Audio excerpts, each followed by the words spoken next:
ini ya.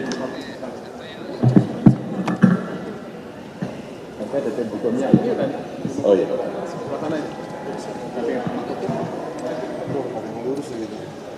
Saya kira teman-teman semuanya tadi sudah melihat melalui layar monitor, mungkin ada yang dari dalam, dan kami sudah menyampaikan apa yang harus kami sampaikan. Intinya kami ingin demokrasi ini diselamatkan.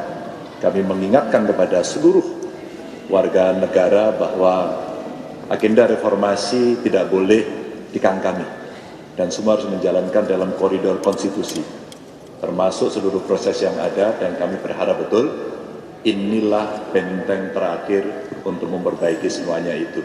Dan tentu saja kami akan menyerahkan sepenuhnya kepada Hakim Konstitusi. Pak Mahfud? Atau langsung bertanya kalau ada? Silakan. Saudara, kalau dari apa yang disampaikan tadi, permohonan, sebenarnya masalahnya simpel, Pak. Pertama, Mahkamah Konstitusi itu pernah berjaya, dihargai orang karena bisa membangun demokrasi yang hampir tenggelam, bisa menyelesaikan kecurangan-kecurangan di dalam pemilu, sehingga menjadi tempat ujian, bukan hanya dari dunia ilmu pengetahuan, tetapi juga dari praktisi-praktisi hukum dan pengadilan dari berbagai negara. Oleh sebab itu masalahnya simpel. Yang kedua, Mahkamah Konstitusi sekarang ini berani apa enggak, mau apa tidak mengembalikan marwah Mahkamah Konstitusi dengan menjaga demokrasi dan konstitusi kita.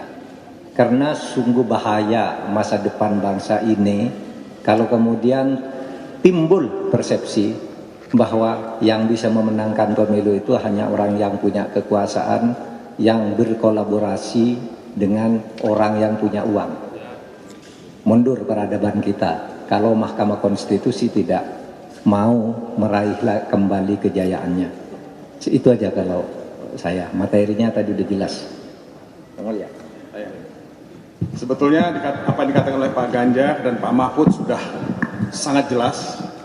Tadi ketika masuk ke gedung ini ada seorang wartawan yang menanyakan pada saya, mengapa melakukan permohonan PHPU padahal perolehan suaranya begitu jomplang, 40%. Tapi Pak Mahfud dan Pak Ganjar sudah mengatakan ini bukan soal kalah menang. Ini persoalan demokrasi, bagaimana kita menyelamatkan demokrasi, bagaimana kita menyelamatkan republik. Satu suara pun itu harus dihormati. Kedaulatan rakyat itu adalah kunci buat semua proses pemilu dan pilpres. Kita tidak boleh menafikan bahwa banyak suara-suara yang dikorbankan, banyak suara-suara yang tidak mendapat kesempatan untuk dihitung, atau banyak juga suara yang digelembungkan. Semua ini mesti dibereskan, dan Mahkamah Konstitusi adalah penjaga konstitusi yang mesti mengamankan konstitusi sekaligus mengamankan demokrasi, supremasi hukum.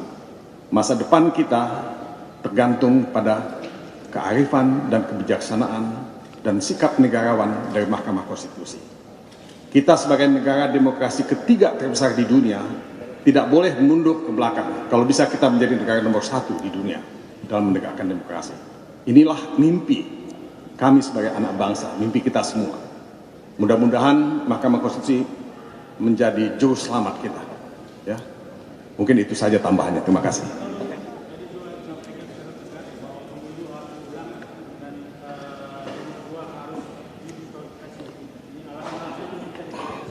Alasannya sudah kami kemukakan dengan cukup jelas tadi, ya. Jadi bukan pemilu diulang, tapi pemungutan suara ulang di seluruh TPS di Indonesia.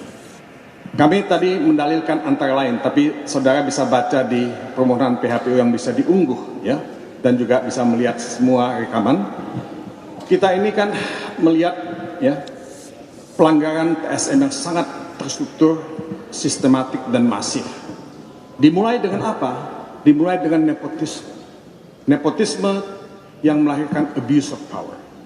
Nah, ramifikasi atau turunan dari nepotisme dan abuse of power itu adalah intervensi kekuasaan,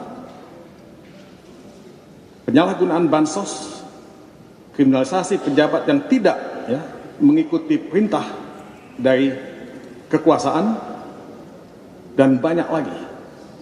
Kita melihat baliho diturunkan, kita melihat Pak Ganjar, Pak Mahfud tidak bisa tampil dalam acara-acara tertentu, kita melihat algoritma kekuasaan yang menggiring pemilih untuk ke TPS, tapi tidak punya kebebasan untuk memilih. Ini absurd, sangat absurd untuk mendengar ini. Tapi that is what happening. Algoritma kekuasaan kemudian masuk ke algoritma IT yang melakukan penggelembungan suara. Dan itu tidak bisa dideteksi karena KPU tidak transparan dan akuntabel dalam hal ini. Nah, mungkin itu sedikit saja jawabannya.